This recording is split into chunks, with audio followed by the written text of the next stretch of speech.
ရဲရင်မို့ဆိုတာဘာလို့လဲဆိုနံပါတ်1ကတော့သင် self knowledge လို့တယ်သင်ကိုသင်ဘယ်သူလဲဆိုတော့သင်သိဖို့လို့နံပါတ်2သင်အထင်မှာ healing ဖြစ်ဖို့လို့တယ်လူချို့တွေကဘာလို့မရဲရင်လဲဆိုတော့အတိတ်ကလူဖြစ်ပဲကိုယ့်ကိုမြင်နေသေးတယ်အတိတ်တုန်းကဘယ်လိုမျိုးညစ်စိတ်ခံကျမတို့နော်လူတွေကအတွေ့အကြုံမျိုးမျိုးရှိပါတယ်အချို့တွေလည်းမိသားစုအိမ်အောင်ထဲမှာအိမ်အောင်နော်မိဘတွေအိမ်အောင်ရေးအစင်မပြေခဲ့တာတွေရှိတယ်အချို့တွေငငယ်တုန်းကအတွေ့အကြုံတွေကခါသီးစရာနဲ့တွေ့ကြုံခဲ့ရတယ်သူများကိုယ်မကောင်းပြောတာတွေကြုံရတယ်ဒါမှမဟုတ်လည်းကိုယ့်ရဲ့ဆွေမျိုးတွေကိုကျင်ပယ်ထားတာတွေကြုံရတယ်အချို့လူငယ်တွေစုကျေးဇူးတွေကကျောင်းနေမှာကိုမပြနိုင်ခဲ့အဲ့ခါမှာဘာဖြစ်လဲဆိုဘေးအမြဲတမ်းဖယ်ထားအဲ့တော့ကိုဘာထင်လဲဆိုတော့ငါအတော့မဝင်ဘူးဒါပေမဲ့ဆိုရင်အဲ့ဒါတွေကိုသင် healing ဖြစ်ဖို့လိုတယ်တနည်းအားဖြင့်ပြောမယ်ဆိုရဲရင်တဲ့လူကလေသူ့ရဲ့အထဲထဲမှာရှင်းလင်းနေသူ့ရဲ့ order ထဲမှာသူ့ရဲ့နှလုံးသားထဲမှာအမိုက်တွေကိုမသိမ်းထားဘူးဖြစ်တယ်အမိုက်တွေကိုထုတ်ရမယ်လူငယ်များသင်အမြန်ပြေးခြင်းနဲ့ဆိုရင်အမိုက်တွေသယ်သွားလို့မရအောင်မြင်အောင်ကြည့်ပါ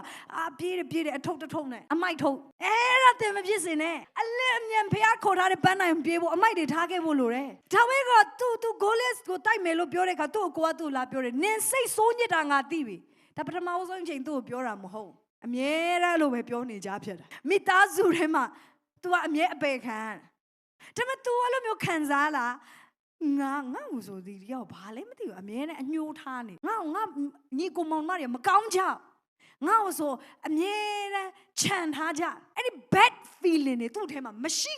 ရဒါပေမဲ့ तू ကိုဘာပြောခံအောင်မခံစားအော်မင်းလူဆိုးဖြစ်ချင်တယ်ဟုတ်လားโอเคမင်းလူဆိုးလုပ်လိုက်ငါတော့လူကောင်းမင်းဆက်လုပ်မှာအချို့လူတွေကအဲ့လိုပဲတင့်ကိုလိုက်တိုက်ခိုက်ရင်လူဆိုးပဲလုပ်ချင်တယ်သူတို့ကလူဆိုးဖြစ်ခွင့်ပေးလိုက်ပါမတတ်နိုင်ဘူး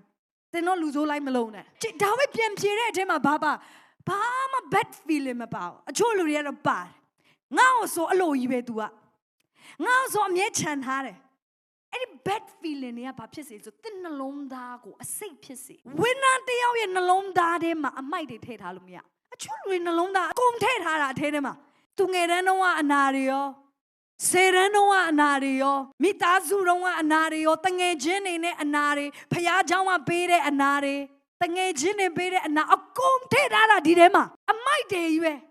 ဟယ်လိုအမိုက်နဲ့ပြည့်တဲ့အိမ်မှာသင်နေခြင်းလားတန်ရှင်သောဝိညာဉ်တော်လည်းအမိုက်နဲ့ပြည့်တဲ့သင်အိမ်ထဲမှာဘလို့နေခြင်းမလဲတန်ရှင်းလုံးရမယ်ဖယ်ထုတ်ရမယ်ဒီနှလုံးသားမှာရှင်းလင်းမှဒီနှလုံးသားထဲမှာကောင်းစားမှအရာရာမှာကောင်းစားမှဖြစ်တယ်အရာရာမှာကောင်းစားခြင်းလားအရာရာမှာအောင်မြင်ခြင်းလားအရာလာပါတဲ့နာကပိုင်ဆိုင်ခြင်းလားကျွေဝခြင်းတွေထဲမှာတွားခြင်းလားနိုင်ငံတကာမှာဖခင်သုံးတာလိုခြင်းလားဖခင်တင်ခေါ်တဲ့ destiny ကိုရောက်ခြင်းလား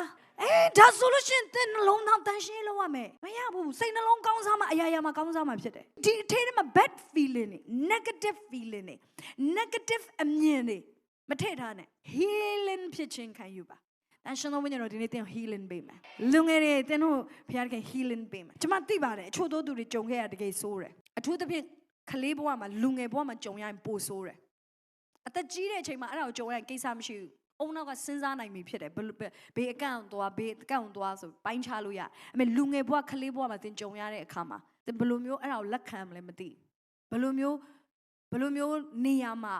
ပါကင်ထိုးရမလဲသင်မသိအဲ့တော့ဒီအရာကတကယ်ဆိုးတဲ့အရာဖြစ်တယ်ဒါပေမဲ့ဘာလို့ဖို့လို့လဲဆိုဝိညာဉ်တော်သင်ကို healing လုပ်ပေးဖို့လိုတယ်